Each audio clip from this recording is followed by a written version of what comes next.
Assalamualaikum warahmatullahi wabarakatuh. Selamat datang di Cash Channel.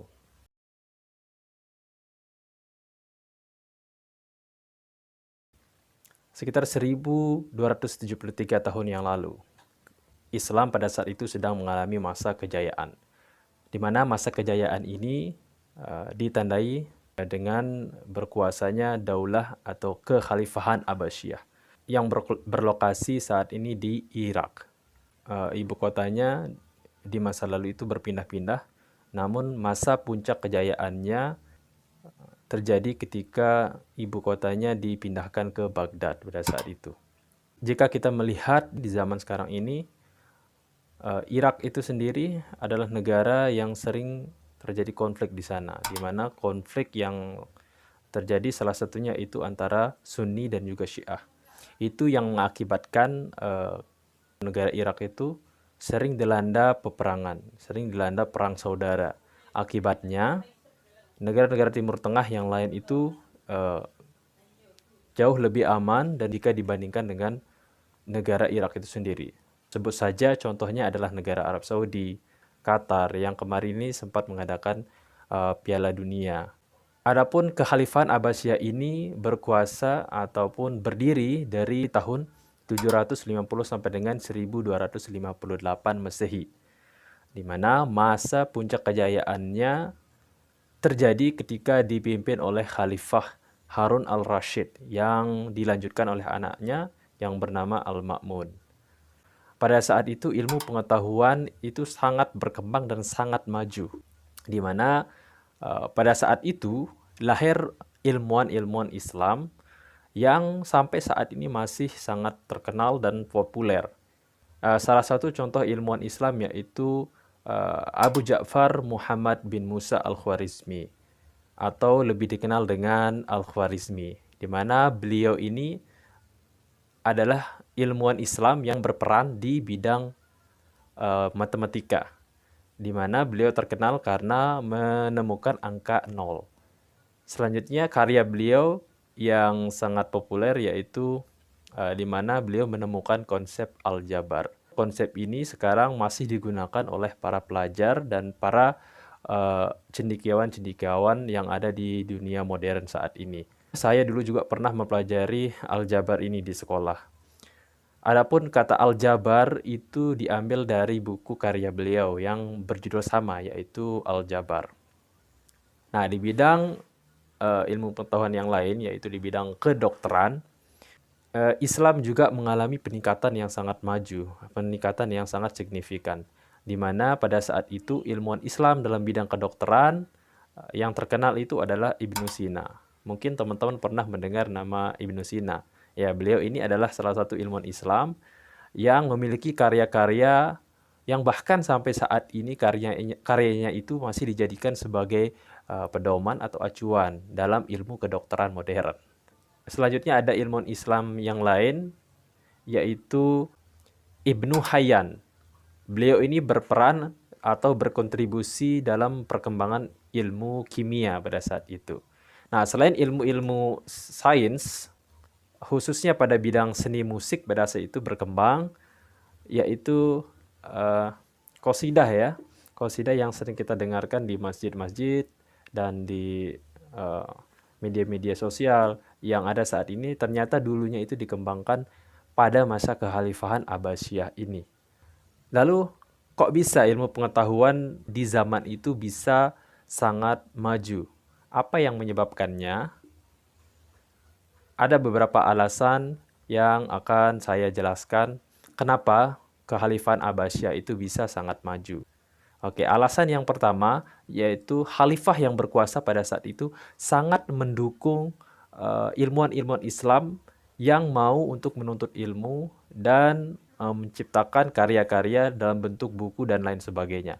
Jadi kalau ada umat Islam pada saat itu yang belajar dan menuntut ilmu, itu mereka pasti akan diangkat derajatnya. Selain diangkat derajatnya, orang-orang yang menuntut ilmu pada saat itu juga dianggap telah melakukan ibadah.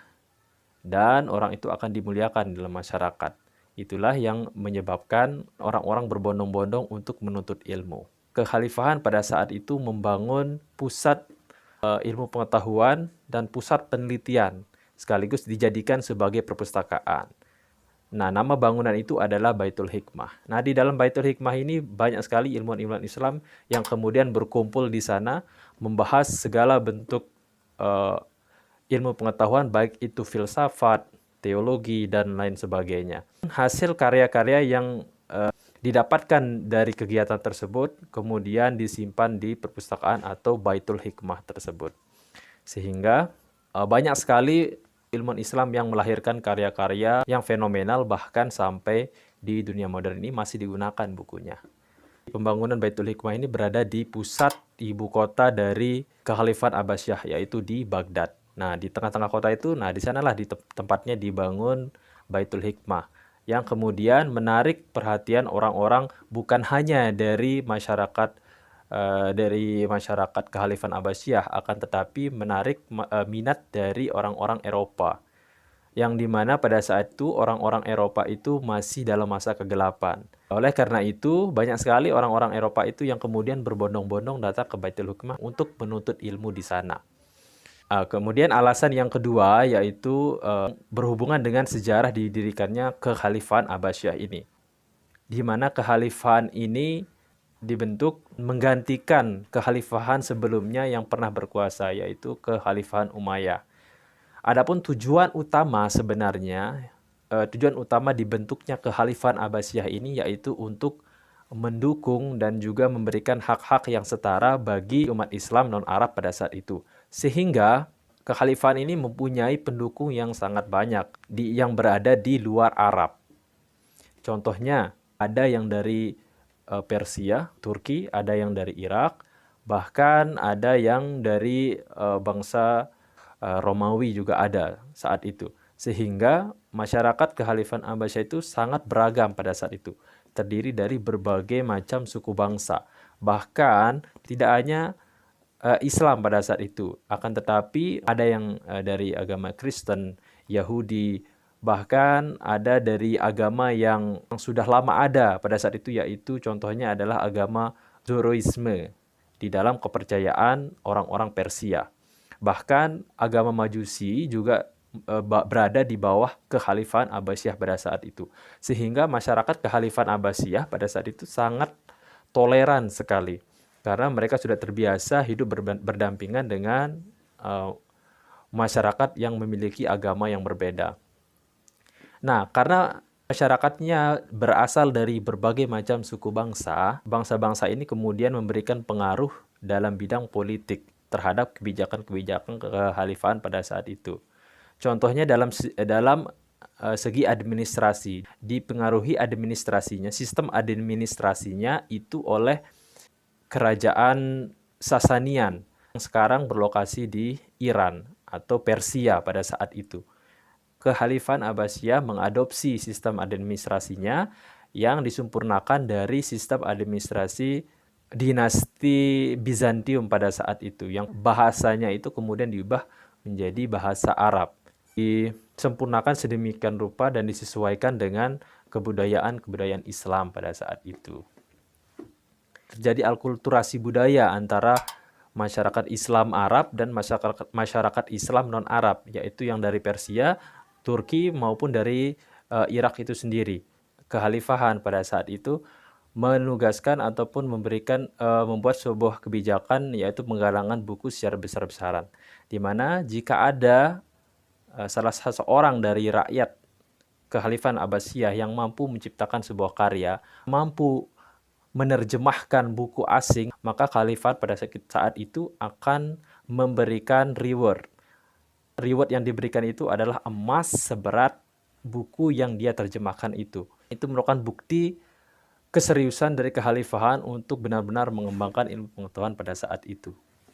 Alasan selanjutnya adalah para ilmuwan Islam pada saat itu terbiasa untuk berpikir secara empiris, di mana ketika para ilmuwan Islam kemudian mendapatkan teori-teori dari transkrip-transkrip dari Yunani misalkan, atau dari bangsa-bangsa yang lain, para ilmuwan Islam itu tidak serta-merta mempercayai teori yang didapatkan itu, akan tetapi mereka akan cenderung melakukan observasi terlebih dahulu untuk membuktikan kebenaran dari teori itu.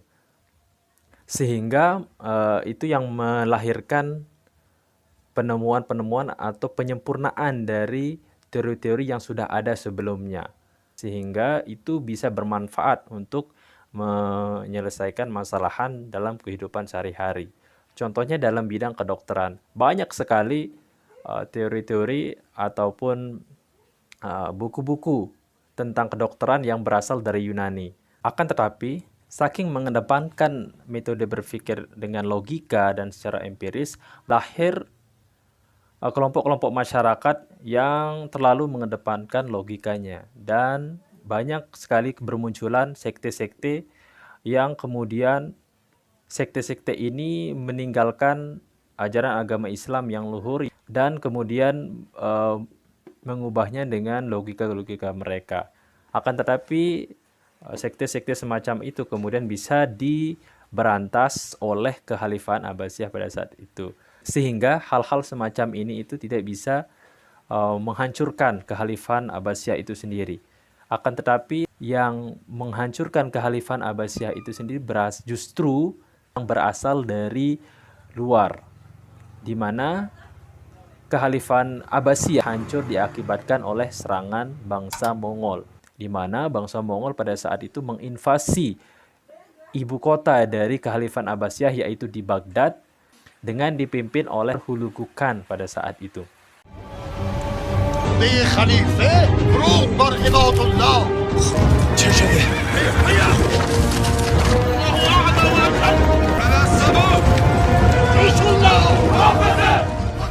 Ketika serangan bangsa Mongol itu, benteng-benteng pertahanan dari ibu kota Baghdad pada saat itu bisa ditembus dan pasukan Mongol bisa masuk ke tengah perkotaan dan menghancurkan dan meluluh lantahkan segala apa yang ada di depan mereka, termasuk Baitul Hikmah yang merupakan pusat perpustakaan tempat disimpannya karya-karya buku-buku karya dari ilmuwan Islam pada saat itu.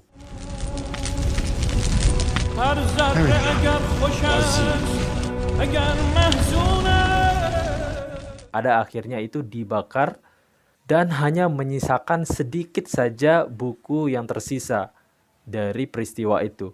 Sehingga ya, di tahun-tahun berikutnya buku-buku yang tersisa dipungut oleh orang-orang Eropa, dipelajari, dikembangkan oleh orang-orang Eropa sehingga mereka berhasil melakukannya. Nah, kembali ke cerita serangan bangsa Mongol tadi. Nah, ketika Baghdad pada saat itu yang merupakan ibu kota Kekhalifahan Abbasiyah sudah luluh lantah dihancurkan, maka para kaum muslimin yang selamat dari serangan itu kemudian melarikan diri ke Mesir, dan di Mesir itu mereka mengharapkan pertolongan dari pemimpin Kesultanan Islam yang juga berkuasa di Mesir pada saat itu. Akan tetapi pemimpin Islam di Mesir pada saat itu juga sedang disibukkan oleh peperangan, yaitu Perang Salib, di mana Perang Salib pada saat itu juga sedang berkecamuk di sana. Akan tetapi para kaum muslimin yang selamat tadi itu kemudian diterima di Mesir dan perlahan-lahan kembali menciptakan, membangun peradaban baru di sana yang pada akhirnya bisa perlahan-lahan bangkit dari keterpurukan. Sekian, wassalamualaikum warahmatullahi wabarakatuh.